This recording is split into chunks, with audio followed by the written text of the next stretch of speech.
Welcome to Season 4, Episode 21 of the Be Conscious podcast. Today, I have the pleasure of interviewing Nate Zeleznick. Here we go.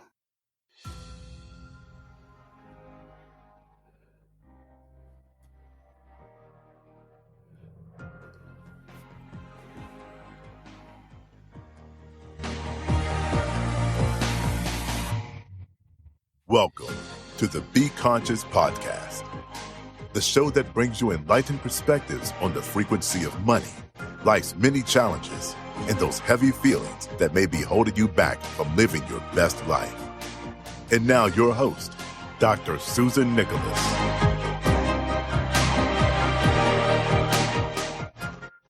Vibravision. It is a conscious expansion and meditation system practiced by the royal family of Central Java for nearly 500 years. Now, Nate had already been involved in meditation and energy practices for over a decade when he co-sponsored the first demonstration of Vibravision in the United States back in 1999. Nate founded the Vibravision Foundation and Vibravision LLC. Both were started with the sincere desire to help visually impaired Americans discover the inner strength they need to live healthier, happier, and more fulfilled lives. Nate is also the owner of Z-Tech Health Solutions and is a certified emotion and body code practitioner. I'm really excited to hear more about that, I'll have to say. He is passionate about extreme sports and all things outdoors and seeing those around him transformed, healed, and empowered to be the best version of themselves. Nate, welcome to the Be Conscious podcast. We have a lot to talk about. Yes, Susan, thank you so much for having me. I'm so excited to be here for you and your audience. Thanks again. Well, I visited your website and looked at a few of your YouTube videos. I guess you and your brother have this company together. Yes. And I have to say, I'm intrigued. So I think we're going to learn a lot here. I love to start out my podcasts by learning a little bit more about you. Before Vibravision, like, who are you? Where are you from? What was your life before this? And what brings us to today? Can you give our audience a bit of a background? You bet. Well, I hail from a small town called Huntsville in Utah, and I'm about 30 miles north of Salt Lake City for people who know where that is, up in the mountains. And for my whole entire life, I was... how would I say this? I was had a certain connection with nature. I would sit and I would look at the energy of the grass when I was, 4 or 5 years old. I remember this, and all kids do, but most all of us lose that as we get older. I kept playing with energy, if you will, throughout my youth. But then when I was 13, I started having conscious but spontaneous out of body projections where I would leave my body. I would see my body. I would be able to travel, and then I would come back to my body. And so for a long time, I wondered if something was wrong with me. And so what happened was when I was 16, I bought a book called Journeys Out of the Body by Robert Munro. It's the quintessential work on out-of-body travel to try to understand, was I dying? I mean, is this bad for my health? I really enjoy it. And it turns out it's a natural phenomenon that all people do, but very few of us consciously remember this.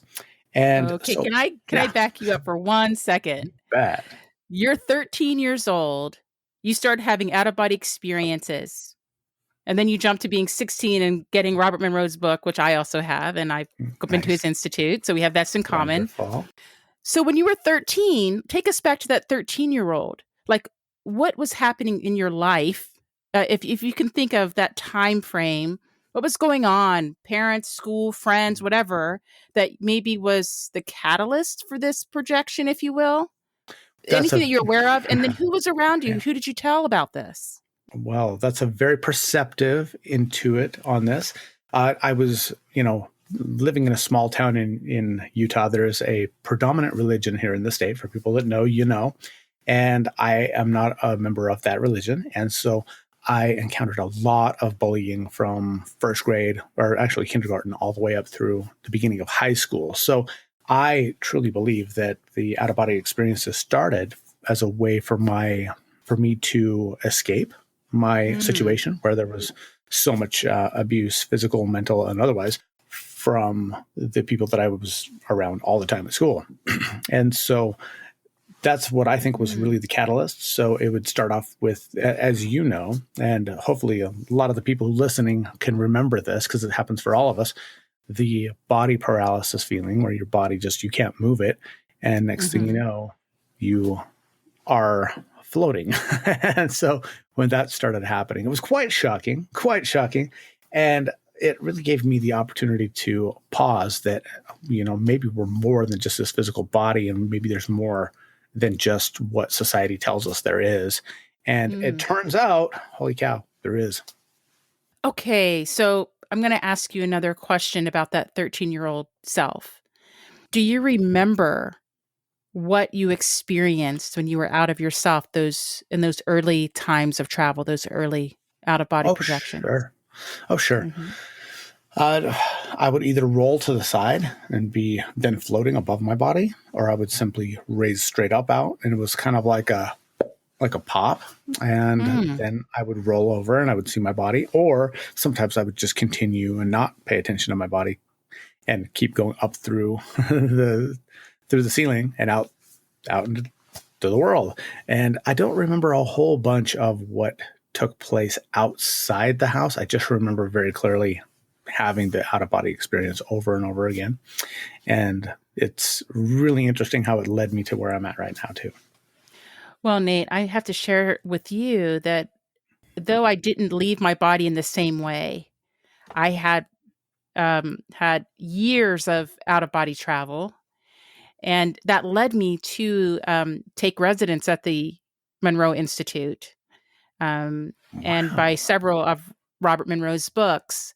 But my traveling, so what you described, like rolling to your side and rolling out and seeing yourself and then going to the ceiling, that type of stuff. In my, that's what I learned at the Munro Institute, like that, like as a mechanism or a method of leaving out for people that were interested in doing that. But as a spontaneous traveler, my first out-of-body experiences were, I would say, not local. I literally left the planet. Like I experienced myself in, I guess, what we'd call space, but in another dimensional space where I didn't have any type of earthly context, not legs or arms or my house or anything like that, but I perceived myself for the first time as pure energy, as consciousness. And that's what's led me down this path of, doing the Human Consciousness Center and all the stuff that I'm doing in the realm of conscious awareness. Awesome. So I have to say, having this experience as a child, so my awakening, I was 40 years old. Okay. But having this experience as a child, I just can only imagine what you must have been thinking. So was it all just cool and this is something I can do? Or was it frightening, or what was going on with you at that time?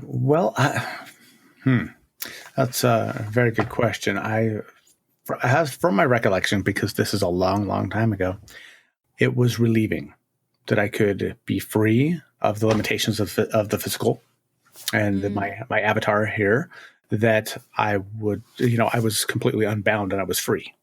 So that feeling of freedom is something that I do remember so poignantly, because I didn't have that a lot when I was, in my body. Okay. Can you bring your family? I know you said school and the community, they had different beliefs, or maybe beliefs you did not share. But what about your family? Can you talk about your family life? Oh, yeah, sure.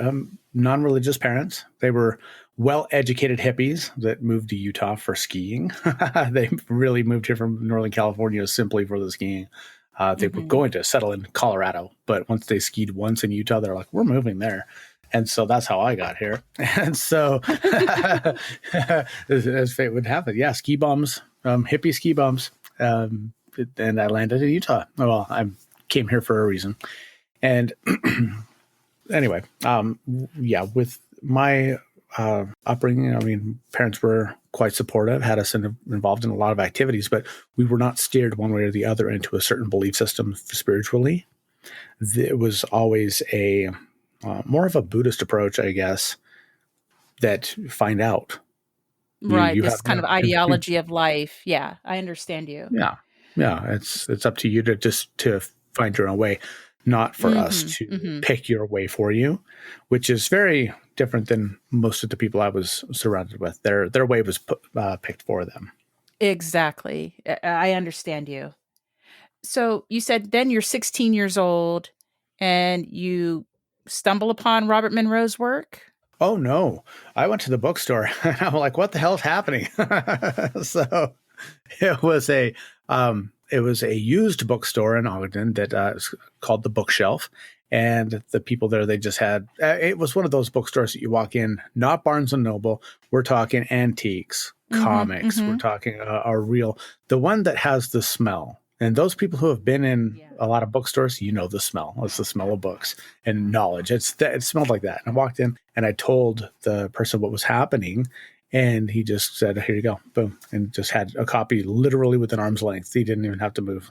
And just, here you go. For some reason, we were standing in the right place at the right time for him to grab the right book and hand it to me, but with his left hand. Interesting. So why did you point that out with his left hand? Oh, because I said the right time and the right place and everything was right. And then I was like, oh, okay. Oh, but he did hand it to me with his left hand. Well, that's an interesting detail to remember. Had you been, so started 13, 16, you start reading.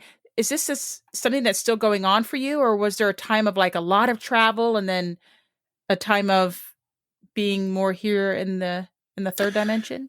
Yeah, absolutely. College, well, no, there have been times where I have been most embodied and not done astral travel for, a couple of years and really just enjoyed or was fully experiencing my journey as a human being and not necessarily as a spiritual being. So yes, I've gone through all kinds of learning in that realm as well, that sometimes I've felt like the spiritual being having a human experience, but remembering that I was forgetting for a bit or being not mindful that I'm a conscious spiritual being and learning lessons that way too. And of course, we go through our struggles and our trials and our learning here as physical beings. And I've done plenty of those as well. So yeah, it's not been a type of like Taoist immortal. I am out of body traveling for years straight on end and people take care of my body while I'm away. No, nothing like that. No, there are people that do that. Okay. I like that. So let me share something with you that you may likely understand very well. So when I started traveling out, I told you I was 40 years old. I'm now 49. And I was a heavy traveler. And I would leave out of my body. I would feel super tired, like hypersomnolent in the middle of the day. And then I would lay down for a nap and I was like out of self. And I'd have these like experiences in alternate dimensions. Like I would actually communicate with other types of beings and learn stuff. I actually learned I have a job. Like I do other stuff when I'm not in my body. And then I begin to learn about who I was like as a soul. And then also, that tied into who I am as a human being. And so I learned that I was a multidimensional traveler. And it's funny because in this life, I always called myself a world traveler. Like I could not rest, always going here and there, just could not find rest. But I say this to ask you and just to share this part of my journey. As when I was doing a lot of travel out of self, when I actually went to the Munro Institute, when I started writing my first book, The Duality of Being, about these experiences, I had a lot of difficulty being in this body. There were many times that I wish no longer to exist. Oh, yes. In the physical form. So I'm wondering, did you ever have challenges being here? Oh, yeah. It was get to leave the constrictions and the pain of the physical and the people who were mean to me, or come back into what, was essentially a daily torture for me. Yeah. Oh, hell yeah. That's like, it's a no-brainer, except for it's a brainer, meaning that we all come here for a reason. I understand that leaving early is an option. And unfortunately, people take that option all too often instead of living out the real purpose for their being here on the planet that they chose before they came here. And so it's kind of like pushing restart on the video game. You come back and do it again because you learned the lesson one way or the other. And since, outside of the physical, there is time. Yeah, meaning time does not exist. So in the quantum field, all things exist, same time and no time. And it gets confusing, but all things that have ever existed will always exist the now. And it boggles the mind for sure for most people, because they're just like, what's happening tomorrow? And tomorrow is not today. But according to quantum physics, yes, it is.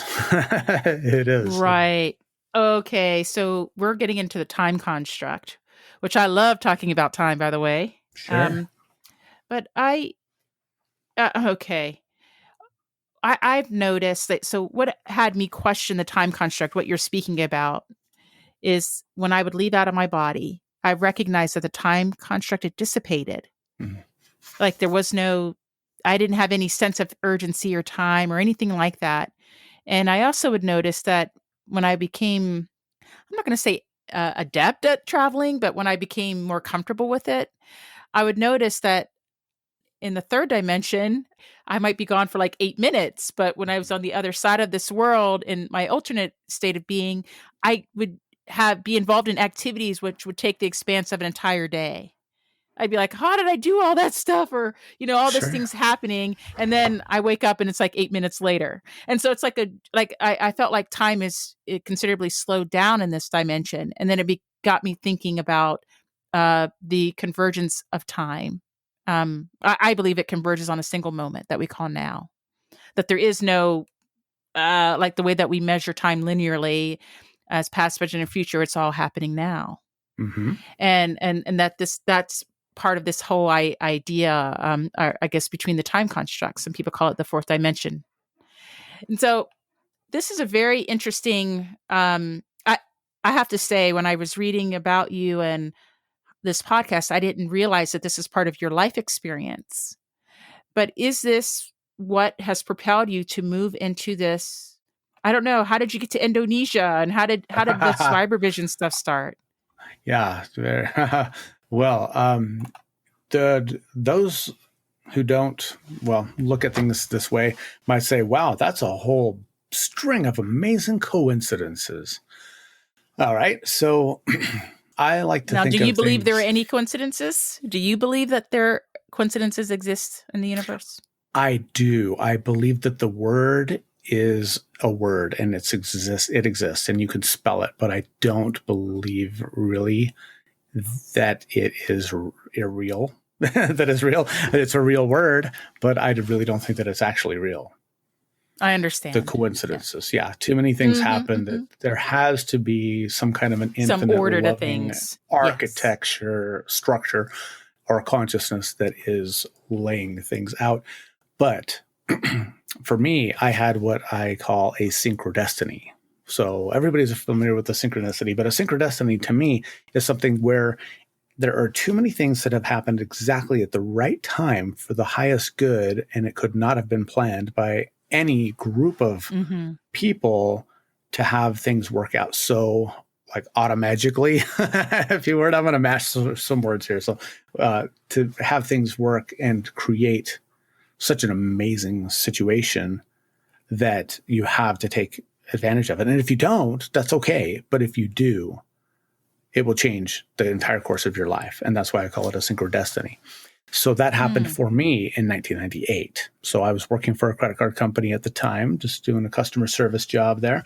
And then I ordered a course out of Black Belt magazine that guaranteed us inner power in 2 weeks or I got my money back. And so I'm like, oh yeah, this is awesome. I want chi. My whole life I've been watching ninja movies and Star Wars, and I wanted to be a ninja Jedi when I was a kid more than anything. There were no real martial arts schools in the small town I lived in. But as soon as I got my driver's license, and I was about 17, actually, I had to earn some money first. I went and joined a karate dojo, and then my brother Mike got involved, and he really took off like a shot and made it like his lifestyle. I did not. I was involved in college and working, and then also trying to do martial arts and about 10 other things. Anybody who knows me knows I've got 15. I have 2 hands, but I have 15 fingers in each pie. It's like all over the place. I love to do a lot of stuff. So I didn't pursue the martial arts nearly as devoutly as my brother Mike did. But when I saw this thing for Inner Power in 2 weeks, I was like, oh, hell yeah, sign me up. I get my money back if I don't get like the ability to smash like granite slabs. Yeah. So I ordered this course, and it came with a pamphlet that was like 3 pieces of paper, and it had a method in there that was really nondescript and turned out to be quite dangerous, as I found out later. But it came with a VHS tape, and this VHS tape had an Indonesian news documentary, and it was showing Indonesian martial arts, and we were just floored. We had never seen martial arts like this ever. It was the most amazing stuff we'd ever seen. And one of the demonstrations that one of the groups on this was doing blindfolded tasks. So they had a video of a person running through an obstacle course of poles and then jumping up and smashing a big clay pot that was full of water. And he was blindfolded. And it had military members who were shooting targets out of people's hands. And then it showed them riding motorcycles and driving cars through traffic in Jakarta. So if you've ever been to Asia or seen the way that they drive in Asia or India or Mexico, well, India is part of Asia, right? But it's crazy. We don't understand that. There are no like stop signs, there are no traffic lights, and there just seems to be a natural flow, and nobody gets in accidents, but it is scary. So to see them just driving around, not even on a closed course, is pretty amazing. But I thought it was a trick. I really thought it was a trick. Magicians do the blindfolded act. Some of them are very good at it. But one thing that really intrigued me about it was on this video was a blind man, and he was tracing things on a board, meaning people would come from the audience and write something on a whiteboard. They'd write a word or a couple words, and they would draw something. And then he would scan with his hand, like he was reading Braille, but from a distance in the air, and there was no bumps, no Braille. And then he would duplicate what was on the board. So this was a demonstration that was being done for the Sultan of Oman. And the Sultan's assistant was saying, this is the most amazing thing I've ever seen. These people are able to do things that you or I would have trouble doing with our eyes open. Right. And I still thought it was a trick. So here's where the Synchro Destiny comes in, though. Because, of course, being a martial artist and being a martial arts fan for a long time, I watched this video with my brother about 5 times that night, went to bed, and then I decided that I was going to take a different route to work the next day. And this different route happened to take me right in front of the Utah Schools for the Deaf and Blind. And that's one of the largest deaf and blind schools in the country. As I was stopped at the traffic light in front of the schools for the deaf and blind, there was a blind woman getting ready to cross the street with her guide dog.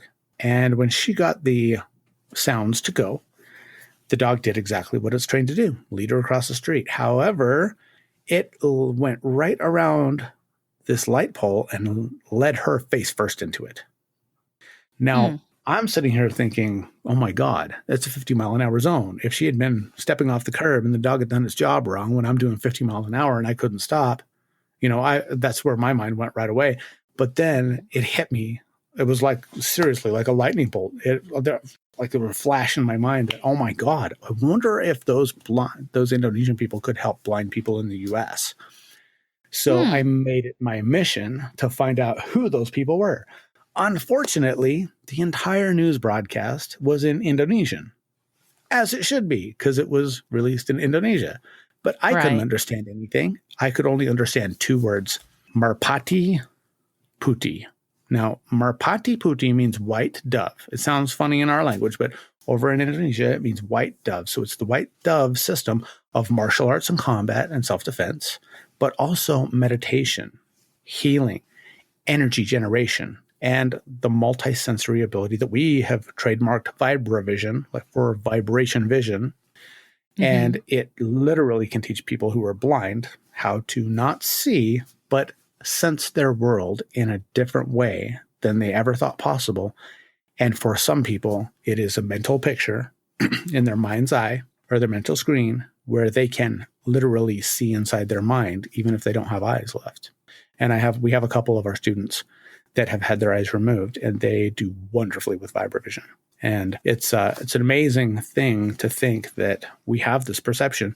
But what really brought it here to America was I saw the potential that this can change not just the consciousness of blind people and their abilities, but the consciousness of all people, and give us a better understanding of what we can actually do when we are not so constrained by what society tells us and what we've been told, our culture tells us we can do or cannot do.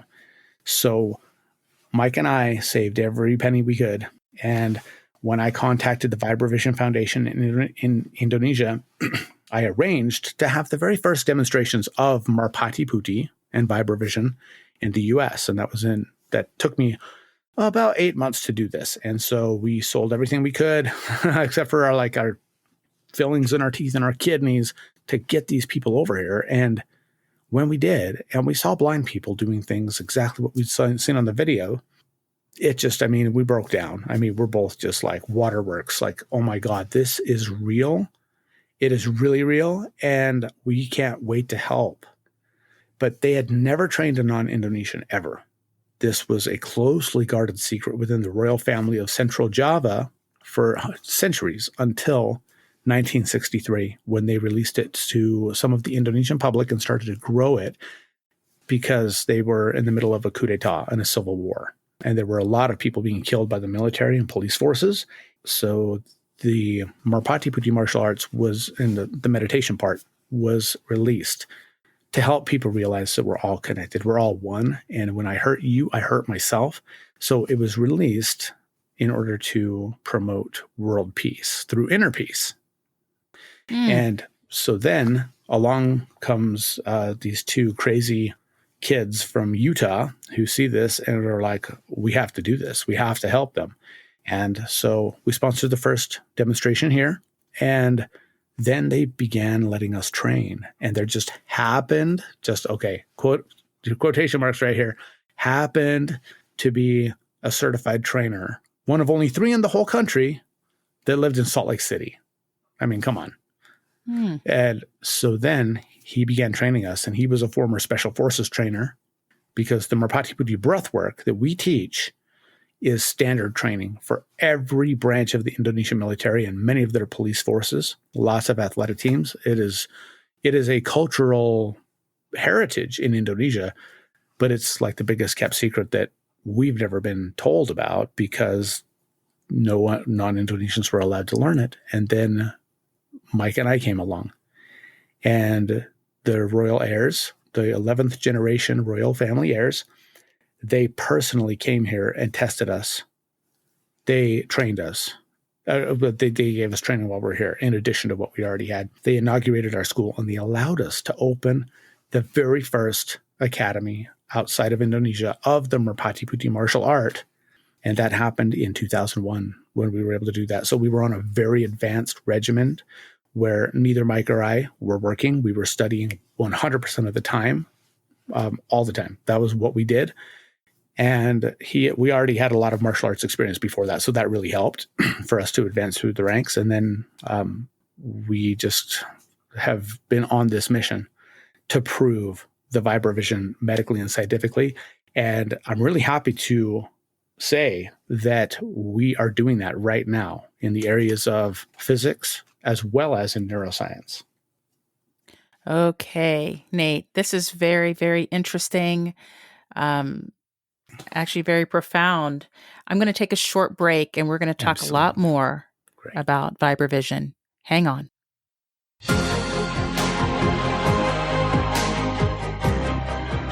Like what you're hearing so far? Make sure you never miss a show by clicking the subscribe button now. How would you describe your relationship with money? Did you ever imagine that your deepest feelings and beliefs about money could be preventing you from acquiring all the wealth that you desire? Click the link below in the show notes to learn more about Dr. Nicholas's highly sought-after Frequency of Money program to positively transform your relationship with money. This podcast is made possible by listeners like you. Thank you for your support. Now, back to the show. So, Nate, you talked about this superpower of this ability to see, if you will, in a different way. And I'm going to ask you a couple of things. In your experience with reading Robert Munro's work or with the Munro Mhm. Institute, had you become familiar with remote viewing, Oh, yes. or Oh, maybe yes. in other people's work as well? Sure. And do you think that this Vibravision is related, or maybe the same thing with a different name as remote viewing, the ability to tap into a vibration, a high energetic vibration, and then to, like you said, draw the same thing or see what's in a paper bag or see the serial numbers on the space station, or the satellites? I mean, do you feel that there's something similar in those, or do you believe that they are intrinsically different abilities? That's such a great question that you asked. And once again, I'm going to say to you again, excellent quantum catch. Because right before when we were on break, I was thinking, that's the other thing is to definitely want to tell people that this is not just about seeing without your eyes. There's so much more than that. So I'm going to tell you a real quick story about a good friend and student of ours named Scott. So Scott comes through our 5-day immersion where we teach the Vibravision skill, which is, from the Merpati Putih system, there's nothing else like it. It's everybody who's come through is like, oh man, this is the most unique thing I've ever done. And doesn't matter how many decades of experience or whatever. They're like, this is next level. Well, Scott had never really done a lot of meditation at all. He just barely gotten into the space and done some Joe Dispenza meditations. And so then he comes, and on day 3, he starts seeing things at a distance. And so his girlfriend calls him and she's like, I lost the keys. I can't find it. And so he just stood there and he's like, okay, I see them under something white and fuzzy. And she's like, wait, it goes over on the couch and she lifts up this, I don't know, whatever it was, a white fur cover or something on the thing, and boom, the keys are right there. And so he started that right away. He'd never had that, anything like that before. But now we're finding, no, not now, but I mean, this has been for centuries been done, that the Vibravision skill is multifaceted, meaning we don't know what superpowers are going to be with each individual. We don't know if it's going to be seeing without your eyes or remote viewing, or a lot of people out of body travel into the quantum, other people amazing energy healing and intuition. For everyone who comes through, they have a much stronger sense of actual functional intuition, like being able to trust themselves. And a lot of our students use that to the benefit of their businesses and multi-million-dollar deals. But short answer, yes, they are very interrelated because they are a function of non-local consciousness. However, Thomas Campbell, the celebrated author of My Big Toe, the way he describes this is as real-time remote viewing, where you can remote view in your direct surroundings in a functional real-time way that becomes, eyes optional for a lot of people, if that makes sense. So they are related, but we just don't know exactly how. So tell me what you think about this, or give me your thoughts on this perception that I have on this. I believe that we all have latent abilities or capacities inherent in our DNA. Yes. I've studied, I don't know if you know much about me, but I studied clinical medicine and I trained as a surgeon. Okay. And I know that in the study of DNA, we have something in the medical community that we call junk DNA. No such I thing. know. So I learned that as a medical student, Mhm. and I never thought anything more about it. I didn't even think of why they called it junk. I just made my assumption was, well, you just don't know what it does, and whatever. But as I came into my ability to travel out of body, and you talked about this, you just said these intuitive abilities. I can move energy. I'm a quantum energy healer. I can tap into higher realms of understanding and perception. I can communicate telepathically with the soul. Those abilities, I believe, is what is encoded on what we perceived as this junk DNA. Mm-hmm.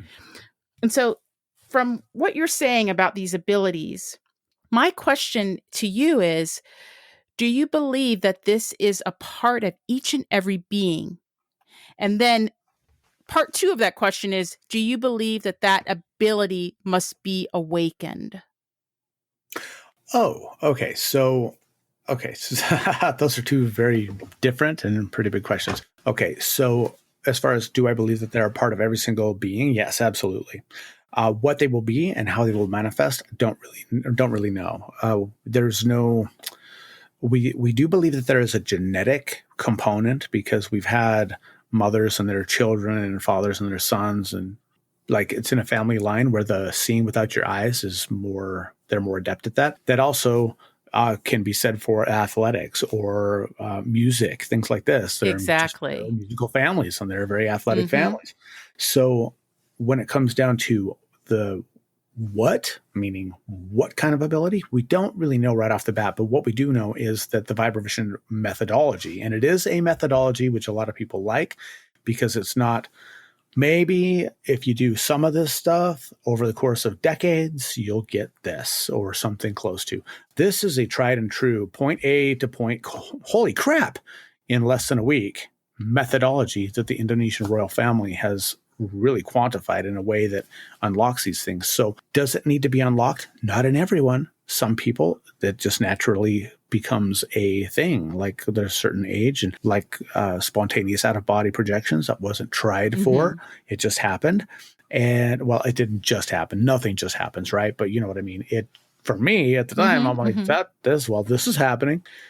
So does it need to be awakened? In the vast majority of people on the planet, it can be. Whether it has to be, then it gets into a philosophical question of whether that's within their destiny of the reason they came to the planet. And will they be open-minded enough to accept their gifts and be able to do that? But that's another question entirely. Okay, so I think we're on the same page. When I said awakened, what that means is, okay, if you take 10 random people off the street, they've never heard of Vibravision, they're just living their lives, doing their jobs, whatever, and say, okay, 10 random people, you have this ability to have this second sight, third, whatever you want to call it, versus it's that sample, the likelihood of that sample being able to actually tap into this, the idea that may be less than if you get 10 people that are have conscious awakenings, or 10 people that are meditative, or 10 people that are saying, oh yeah, I'm on the spiritual path. Sure. Yes. You know what I mean? Like, because this is, I think this lends to what you just said. Some people in their physical journey here, they may not be awakening now. You know what I mean? They may not be activating these things. Yes. These DNA, these extra senses and whatnot. It might not be part of their journey. Some people, like if you're familiar with the Hawkins scale of consciousness. I am. Okay. So some people are on their way up, other people are on their way down, and some people are just hanging out about 60. So, there will be a lot of people that this is not for, and that's fine. It should not be for everyone. Nothing should be for everyone because there are many roads to Rome. And I don't believe that there is any one way that will provide 100% results in a spiritual way for every single person. Will it work better for people who have had a conscious awakening or who are seekers? Absolutely. Does it work for people who are skeptical? Absolutely. Does it work for people who are cynical? Not likely. Because they're just set in their ways and you will not convince them one way or the other, even if they, put it this way, Susan, there are over 400,000 people that are legitimate members of the Flat Earth Society. Okay. That means there are 400,000 people at least who believe the world is flat. So, there's nothing that it doesn't matter how many astronauts tell them. I've been out there. It's not flat. It's round. I've seen Africa like 14 times in one day. It's round. It keeps going around. They're just like, no, it's not. So that's okay. Yeah. The people who are right for this and this is right for will find us. And now with us making such a large effort to get this out to as many people as possible, since it is there is no other breath technology and breath work method like this on the planet. And if you want to strengthen your lungs against COVID, you have something that even with our free gift, we've seen long COVID reversed in 3 minutes, as much as weird as that sounds. I could tell you. No, it doesn't sound weird to me. Yeah. Yeah. So can you tell our listeners, I saw on your website that you have a 5-day immersion program. Yeah. Can you tell us about that? Like, how do people get involved in this? Who's the right person? Is it all in Utah? Is it virtual? Like, tell us a little bit more about it. Great question. So yes, we do have several different ways for people to get involved. The first one that I encourage everyone to do is our free gift, which is on our website, vibravision.com. And people just go to the bottom, fill out the information. You immediately get an energy detection and building and sensing lesson with myself and my brother, Mike. And everybody who does that is just like, holy crap. So that's the first step. When it comes down to the training and learning more about the Merpati Putih system, we have a couple different online courses people can purchase, but the immersions are something special. So usually, well, actually all of it is special, but the immersions are unique in the world, completely unique. They're not just another meditation course. So with those ones, if you do the traditional Merpati Putih method in Indonesia, which you still can't because they don't train non-Indonesians to this day in Indonesia, the motherland of this art.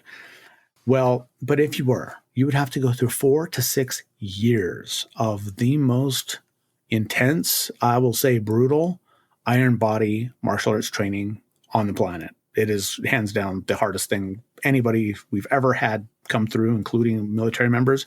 They've never done anything harder. Now, have you done it? Have you and your brother done that training? We are that military style stuff. My brother is, well, yes, our trainer was a former Special Forces trainer for Merpati Putih. So he didn't want us to train. And so he put us through the ringer harder than anybody ever. And we had to do all the rank advancement, all the belts in half the time. But like I said, we already had a lot of martial arts experience. And we didn't have, we were working very part-time or not at all, depends on when we were at. We were living on savings in order to just train and study full-time because we really wanted to bring this to America. And it was such an honor, and it still is, to be the first ever non-Indonesians allowed to learn it. Now, my brother, Mike, is the highest ranking non-Indonesian instructor in the world. And actually, I'm one rank below him and still higher than any other non-Indonesian that there is. So we are the pioneers. So yes, we've been through it. We've tested and trained in Indonesia and been tested and trained by the Master Council, by the 11th generation heirs. And we're on this mission to really help people, but it did not come with just desire. There had to be a lot of effort put forth, a lot, and it still continues to this day. And I could not be more honored to be doing this, because we change people's lives in minutes, literally in minutes. So 2 questions. How does the 11th generation royal family or the Indonesian, holders or bearers of this knowledge feel about you teaching the random Joe walking down the street in Utah?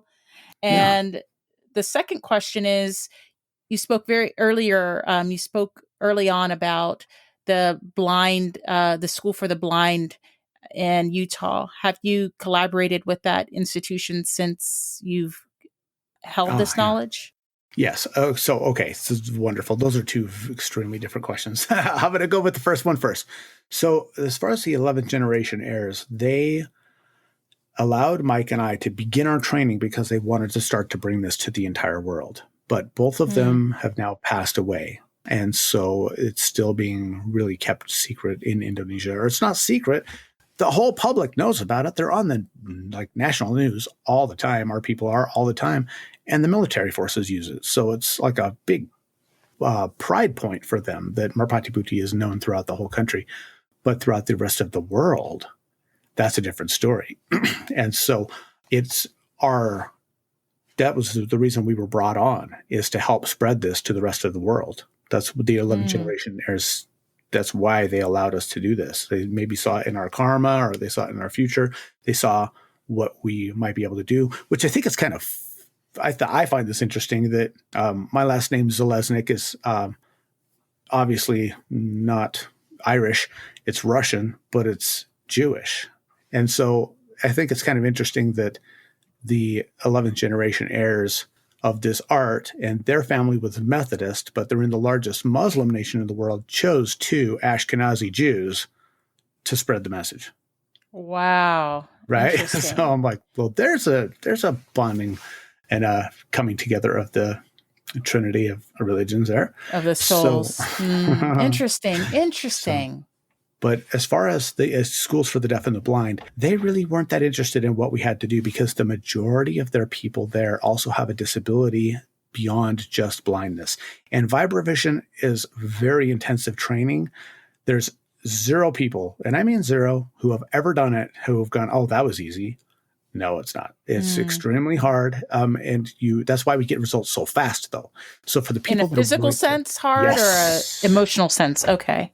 Physical, mental, emotional, energetic. Yes. Very spiritual. Yeah. Yes. Well, I don't know about spiritual. It depends on the person. If they're awakened enough, then no, it'll be glorious in the spiritual. But your body, your physical structure has to be, you will tax yourself to your absolute limit every time you train. Every single time you train, you will go to your absolute limit of what you think you can do. And then you will surprise yourself on a daily basis of how strong you actually are. It's a one-of-a-kind practice. There is nothing like it in the world. I can't really compare it to anything. What I can say, though, is that in our 5-day immersions, we screen people quite thoroughly. We do a full background and psychiatric test on people before they come in. Yes, it is an application process where people, not just every Joe or Jane, gets into the Vibravision Academy. It is something that is exclusive. So we only take a maximum of 30 people in each workshop, and we only have a public workshop every 3 months for level 1. And then we have level 2 and level 3 and an adventure program. And we're going to start rolling out either 2 or 3 day weekend immersion workshops where people can come in and really get a real taste for it. And it just after day 1, 100% of people who have trained with us, and we just passed over our 100-person mark for the immersion program last 2 weeks ago. We just got our 100th monkey, if you will, as far as congratulations. Well, thank you. We're excited to see how this spreads now that it's really in the field. So now we're offering these things to people who want to come in, but we're not just offering it to anyone. So for instance, we've had people who are on a certain registry where they have to, acknowledge that they moved into your neighborhood, who have come to us and said, can we just have immersions without kids? And we're like, no, no. We do screen people quite thoroughly because we want to make sure that we honor the royal family that allowed us to spread this, because we promised on our blood. Literally, we drew our own blood and signed our contract with a thumbprint in blood that we would only train people who had the very best intentions, who also want to help spread this art for the betterment of humanity. It's not about me. It's about we. It always has been about the we. And so that's why they feel better about it. The 11th generation heirs are no longer physical. They've changed their address and they reside everywhere now. The 12th generation heir that we're most closely friends with, he's just seeing his father's vision of the blind seeing and the world being connected. He's seeing what we're doing and couldn't be more proud, because he's been trying to do this for quite a while. And his father did too. And the way that timing worked out with 9/11, with his father's passing, with, now we have COVID, but a lot of different things have come into play that allowed things to progress at the pace they were supposed to, but not in the vertical trajectory of help. and popularity and the filling of our workshops and the real impact and help that we're able to provide for people like it is now. Now it's just the boosters have kicked in and we're just going straight up, because now the more people that we have that are doctors and scientists and optometrists and military members and politicians and, people that are well respected and have a lot of influence, as they go through this immersion and they're just having their mind blown and being able to use this in their business and in their family and in their daily life, it's spreading like wildfire. And as well it should, because now's the time for that, especially with COVID. People have to be able to, there have been a lot of people that are hyper stressed because they've been at home, they've been isolated, they don't have a lot to do, and there's all kinds of different things. But the Merpati Putih method is just an amazing thing for depression, for getting in shape and staying in shape aerobically and anaerobically. It's unique. And energetically and really connecting with your higher self, I would say, your inner being. Can I ask you, Nate? Sure. Before we get to the end of time, yeah. You said initially this was used in the military in Indonesia. Oh, still is. And then and then in the U.S., I mean, I don't know if you have everybody's like some sort of military or martial artist, but is there other uses for it? Like let's say I do it and I do conscious work. I'm a speaker, whatever. I'm a energy healer, and I get accepted into your 5-day immersion. How do I, being not a military person or not a martial artist, how do I use this? Or what you said, the highest and best good. You put this in your blood, that you would only do this for the highest and best good.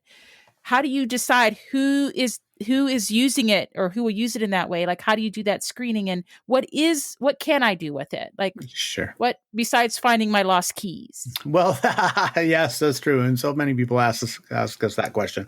So first thing that I would recommend for all the listeners out there is to go to our YouTube channel at Vibravision channel and look at all the testimonials. And that'll tell you a lot, because we have so many people from different walks of life come to us for different reasons. Obviously, our blind students come to us because they want to perceive the world around them. But for those of us who have eyesight, the seeing without eyes is not necessary. So it's kind of, I'm not going to say a parlor trick, because it's not a parlor trick at all. It's an amazing mental modality that allows you to perceive things in a different way. However, if you have eyesight, you may not need that particular function, right?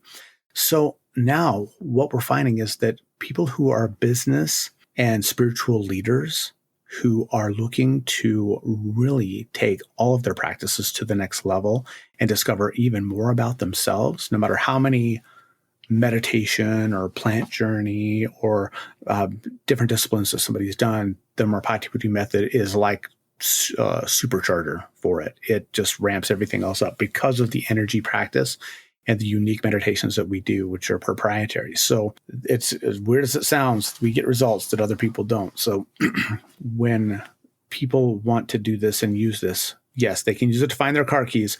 But I have a person that has come through our workshops, and she has saved well over $1 million in real estate deals that her partners were saying, you need to do this. She's like, nope, something's not right. I'm checking in with myself.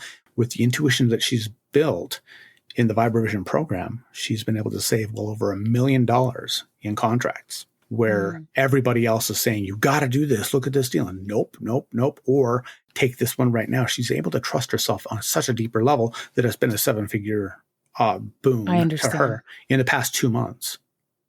Just in the past 2 months. Yeah, she's does a lot of real estate. So we have a lot of CEOs and a lot of, we also have soccer moms, but we also have a lot of doctors who come to us because they want to be in touch with their patients more. They want to be in touch with themselves more.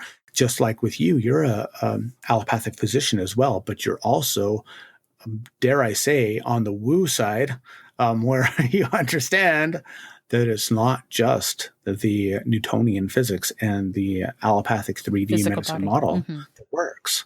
And so as we have more and more people like that who are coming to us, what we're finding is that it is enhancing their practice of whatever they do is taking it vertical and through the roof.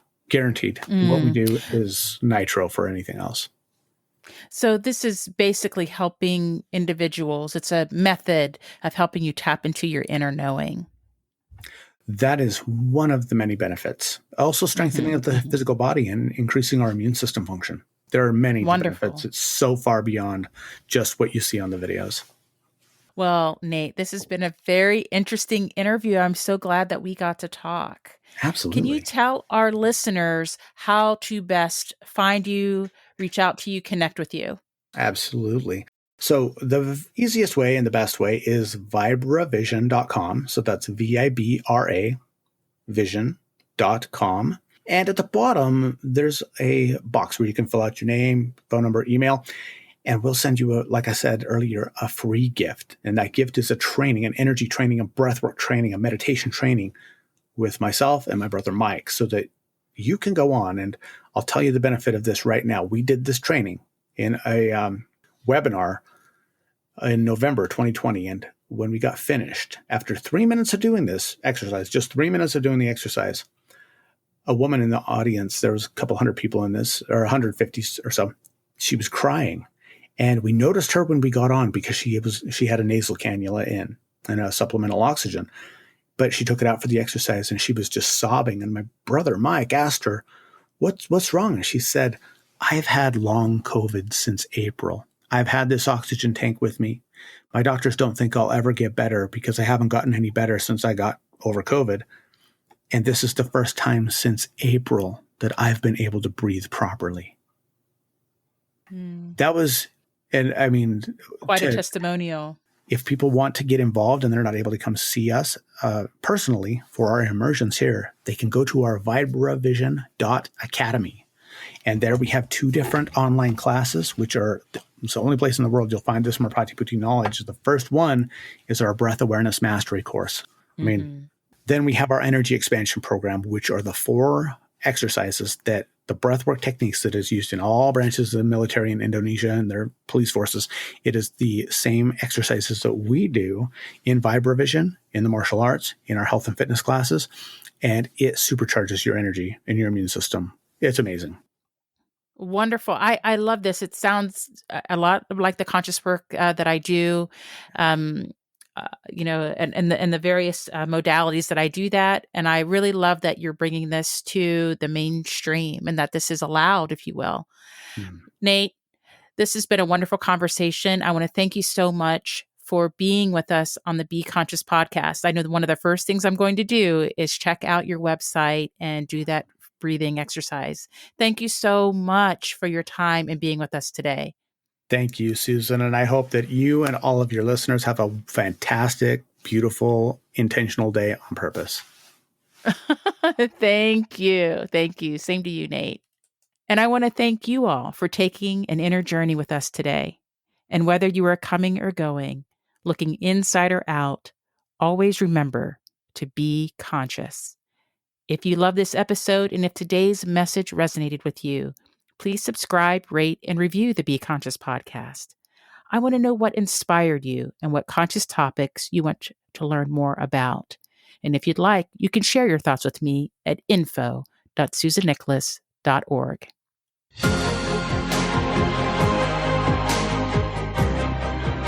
Thanks for listening to the Be Conscious podcast with author, TEDx international speaker, and conscious coach, Dr. Susan Nicholas.